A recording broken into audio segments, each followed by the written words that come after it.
If someone had told me a year ago that my wife would ask to open our marriage, I would have laughed. Not because it was impossible, but because I thought our relationship was unbreakable. I believed we were a team, partners for life. I was wrong. For 7 years, I thought I had it all figured out.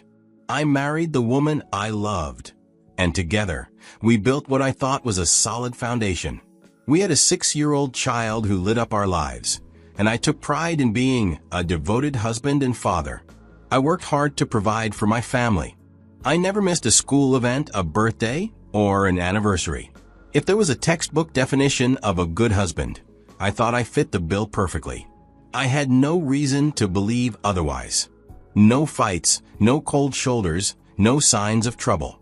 Life seemed normal. Perfectly normal. It was a Tuesday evening. Just an ordinary day. I remember it so clearly because at the time, it felt so insignificant because everything felt right. There were nothing to prepare me for what came next. If anything, my wife seemed perfectly happy. But after our child went to bed, she turned to me and started a conversation that would change everything. It wasn't a question, not a discussion, just a statement that hit me like a punch in the gut. I want to open our marriage. If you don't agree, I'll file for divorce. For a second, I thought I'd misheard her. This was the woman I had built my life with, and the mother of my child. But in that moment, she felt like a complete stranger. There was no warmth in her voice, no trace of the woman I fell in love with. I stared at her, trying to process what I'd just heard. My thoughts were spinning out of control. I managed to stammer, "What? What are you talking about?" But she didn't offer any explanation. No apology, no reasoning, nothing to help me understand why she wanted to shatter everything we had built together. Instead, she repeated herself, "I need this. Either we open the marriage or we divorce. Those are your options." I couldn't believe what I was hearing. I thought things were fine, but now everything I thought I knew about her and our marriage was being ripped away in an instant. "Why?" I asked her, my voice shaking. "Why are you doing this? Why do you think this is the answer?" Her response was as cold as her initial statement. "I just need something different." That's all she said. No plea for understanding, no reassurance that she still loved me, no effort to work through whatever she was feeling. Just those 4 words. I need something different. I begged her to reconsider. I told her we could work through whatever was wrong, that we could go to counseling, that I'd do whatever it took to fix our marriage. But she wasn't interested. I thought about our child, our 6-year-old. What would a divorce do to her? How would she cope with her world being torn apart?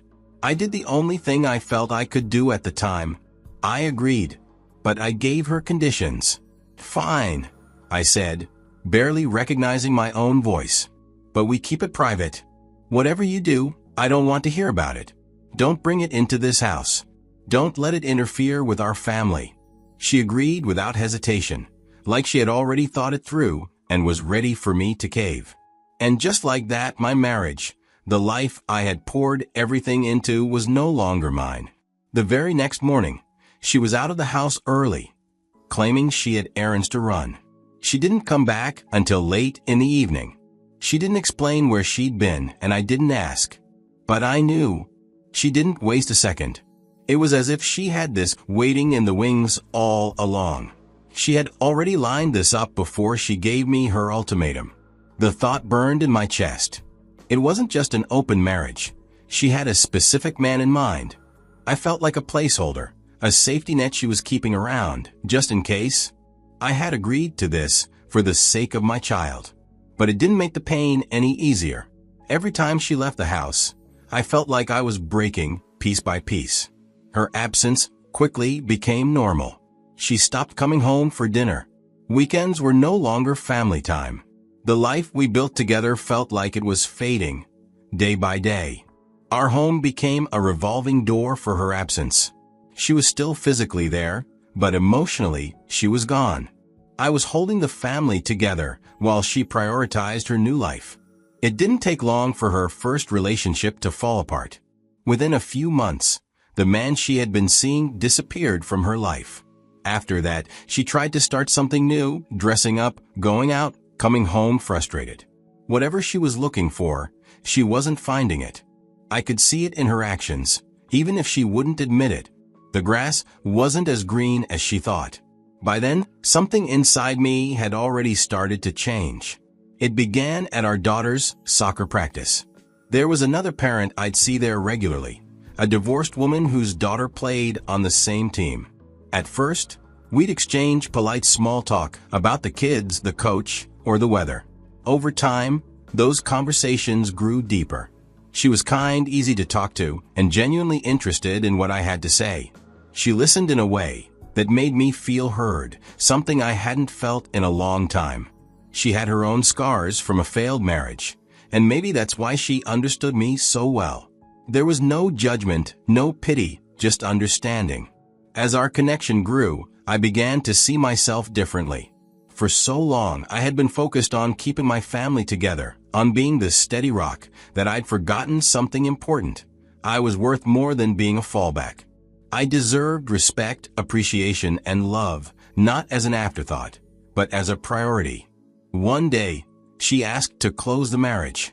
Her tone was calm, almost casual, but I could tell she was unsure of how I'd respond. I'd learned to live without her constant presence when she told me she wanted to end everything.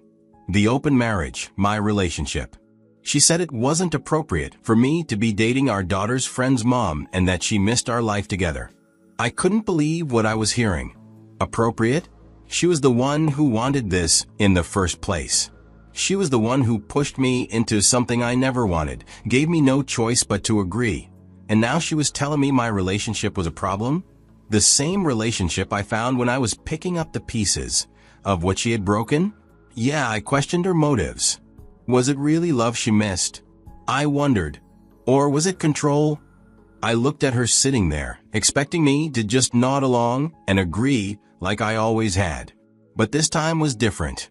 I'd found someone who respected me, who valued me, not as a backup plan or safety net, but as an equal. That wasn't something I was ready to give up so easily. So I told her, we can talk about closing the marriage, but I have conditions. She raised an eyebrow, surprised. Maybe she thought I'd just jump at the chance to go back to how things were. But I wasn't the same man anymore. I laid it out clearly.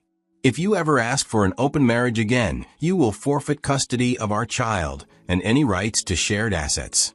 No excuses, no second chances. That's my condition. She stared at me, stunned. Then came the anger. That's unfair, she said, her voice rising. You're being vindictive. I didn't flinch. I didn't raise my voice. I simply replied, unfair? Vindictive? Let's call it what it is, accountability. You made your choices, and this is mine. She stormed off after that, slamming the door behind her. But I didn't regret my words.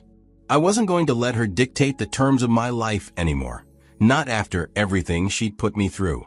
It's hard to describe the pain of watching someone you once trusted weaponize your own child against you. But that's exactly what my wife did in the days that followed. She began whispering things into our daughter's ear, subtle at first, then more blatant as the days went on. She told her things like, Daddy doesn't want to live with us anymore, or he's planning to leave us for good.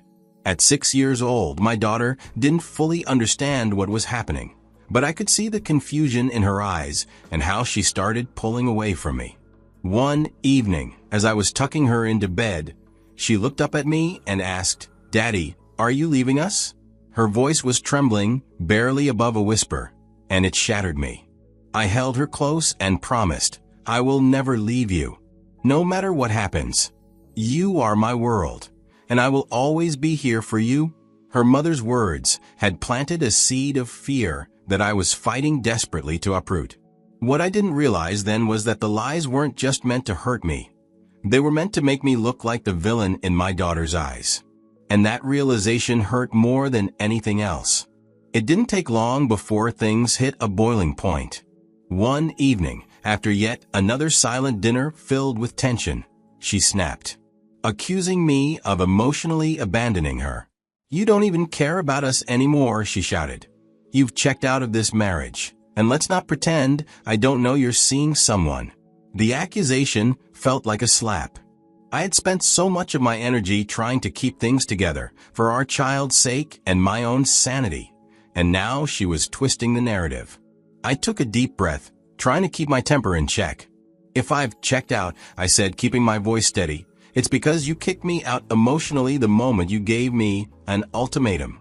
Open this marriage or lose everything. You wanted freedom, but you never considered the cost." She scoffed and rolled her eyes, but I pressed on. "You threw us into this chaos without warning, without any regard for how it might hurt me, or more importantly, our child. And now you're blaming me for the mess you created." Her expression shifted from anger to something that looked like guilt, but she didn't apologize. Instead, she deflected as always.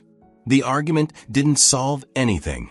If anything, it made things worse. The house, once a haven, had become a battlefield. Hateful words were thrown around like they didn't matter, and the air was thick with resentment. Every interaction felt like walking through a minefield, and I could see the strain it was putting on our child. At night, I'd lie awake, replaying everything in my head. Was this my fault? Could I have done something differently to stop this from happening? But no matter how hard I tried to rationalize it, the truth was clear. I didn't break us. She did. Desperate for clarity, I started therapy. I needed someone to help me sort through the chaos in my mind and figure out the best path forward, not just for me, but for my child. In one session, my therapist said something that hit me hard.